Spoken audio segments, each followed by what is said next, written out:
So if the Australian government takes this advice and there ends up being, let's say it's under 30s that can't get AstraZeneca, does it affect the timeline? I know they've got Pfizer and there's 20 million doses, which is 10 million Australians, which is a heap, but that's going to be delivered all through the year, right? And Novavax, we don't have a timeline for that yet. Is this a danger for the overall timeline for the rollout?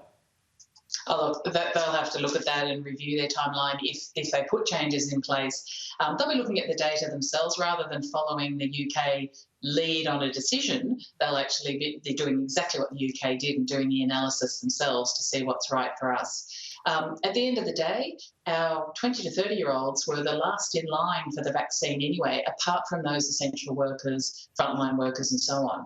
So in the shorter term, it would be looking at those people who are healthcare workers, for example, who would fit into that category that they might provide Pfizer to. We already had Pfizer in use in phase 1A, and that was the focus of our hotel quarantine workers. Again, a lot of people in their earlier 20s there. So they'll have hopefully enough doses to give them some choices if they do decide to change the rollout in terms of a particular age group.